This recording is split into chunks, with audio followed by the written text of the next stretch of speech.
एक बहुत बड़ा स्वदेशी आंदोलन खड़ा हुआ और तब वंदे मातरम हर तरफ गूंज रहा था। अंग्रेज समझ गए थे कि बंगाल की धरती से निकला बंकिम दा का ये भाव सूत्र।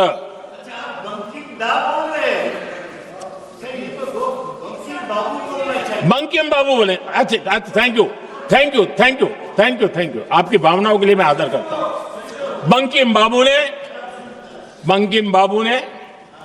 थैंक यू दादा, थैंक यू। हाँ, आपको तो दादा कह सकता हूं ना, वरना उसमें भी आपको इतराज हो जाएगा। बंकिम बाबू ने ये जो भाव विश्व तैयार किया था, उनके भाव गीत के द्वारा उन्होंने अंग्रेजों को हिला दिया। और अंग्रेजों ने देखिए कितनी कमजोरी होगी और इस गीत की ताकत कितनी होगी। अंग्रेजों ने उसको कानूनी रूप से प्रतिबंध लगाने के लिए मजबूर होना पड़ा था। गाने पर सजा, छापने पर सजा, इतना ही नहीं, वंदे मातरम शब्द बोलने पर भी सजा। इतने कठोर कानून लागू कर दिए गए थे। हमारे देश की आजादी के आंदोलन में सैकड़ों महिलाओं ने नेतृत्व किया, लक्षावधि महिलाओं ने योगदान दिया। एक घटना का मैं जिक्र करना चाहता हूं। 22 साल में वंदे मातरम गाने पर सर्वाधिक जुल्म हुए थे। वो 22 साल आज भारत का हिस्सा नहीं रहा है। और उस समय 22 साल की हमारी माताएं, बहनें, बच्चे मैदान में उतरी थी वंदे मातरम के स्वाभिमान के लिए।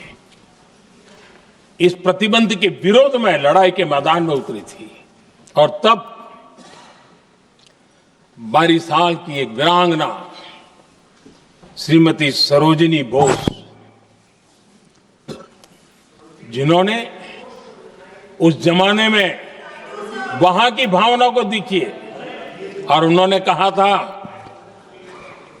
कि वंदे मातरम जो प्रतिबंध लगा है, जब तक ये प्रतिबंध नहीं हटता है, मैं अपनी चूड़ियां जो पहनती हूं निकाल दूंगी।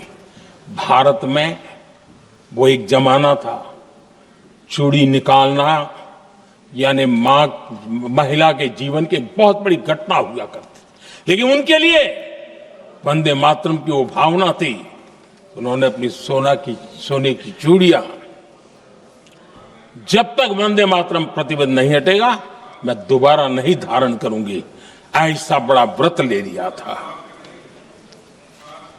हमारे देश के बालक भी पीछे नहीं रहे थे। उनको कोड़े की सजा होती थी, छोटी छोटी उम्र में उनको जेल में बंद कर दिया जाता। और उन दिनों खास करके बंगाल की गलियों में लगातार वंदे मातरम के लिए प्रभात फेरियां निकलती थी। अंग्रेजों के नाको दम कर दिया था। और उस समय एक गीत गूंजता था बंगाल में,